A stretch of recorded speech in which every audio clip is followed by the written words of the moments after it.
Baddie Dissertation. In our modern era, it is painfully clear that we as a society have lost sight of what it truly means to be a baddie. There are plenty of self-declared baddies who are actually just faking it, just as there are plenty of self-declared alphas who are actually just faking it. Being cool is self-evident. If it needs to speak for itself, it's either not cool or exists within a social paradigm that doesn't recognize coolness in people altogether, which would make pointing it out to others redundant given that they don't have eyes to see. People will look back at our ideological tapeworms completely grossed out. Like, ew, you had to actually deal with ideas that dumb? Yes, we did. A baddie is not someone who merely says, "Welcome to the resistance," and starts twerking or something. A baddie is also not someone who merely nags, is annoying, and corrects you all the time for any reason. The baddie is not that insecure. A baddie is also not someone who just drinks and parties. As a matter of fact, being a party girl lowers the chance that one is a baddie. Many people don't understand this either. "I'm too cool for school, rules are for fools" mindsets defile the baddie archetype by deviating from the defining characteristic of the baddie as a person who is responsible, moral, and dedicated. Discipline is a fundamental tenet of baddieism, which is why most Americans will never convert. You see, baddieism is not innate in the same way that physical beauty or genetics can be. It is not intrinsic strength that you spawn in with, but it is something born and struggled for out of character and will. The baddie is beautiful because to be bad is to express superior will. A superior will is one of 3 traits of the baddie that we will cover today.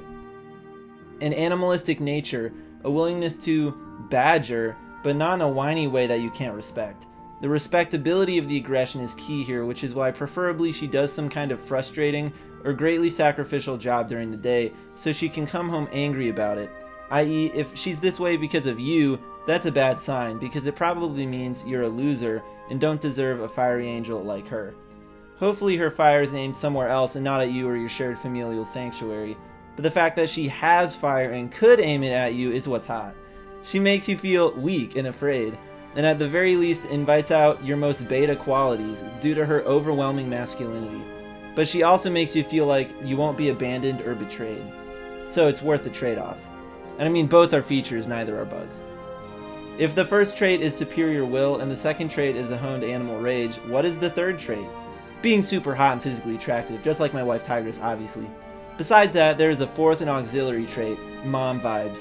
There's a sense that beneath her tough exterior lies a very tender inside, where she cares a lot about children.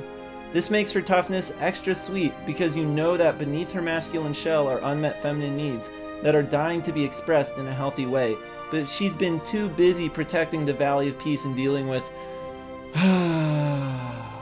Poe to build a family that is worth bringing into this world. Go back to the noodle shop, Tubby! Well, we're all wondering, where is she in real life? Honestly, sorry to tell you this, but she's probably both lesbian and busy rock climbing at the gym all day. She's tired of the same thirsty males falling for thirst traps out of a character deficit, a willingness to be desperate, and a general lack of self-respect, which is why she dates women only, if anyone at all, except for me when we meet one day.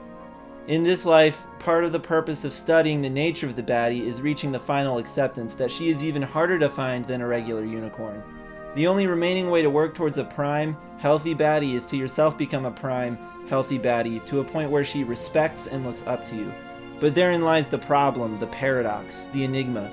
If she's not looking down at you, it's just not the same.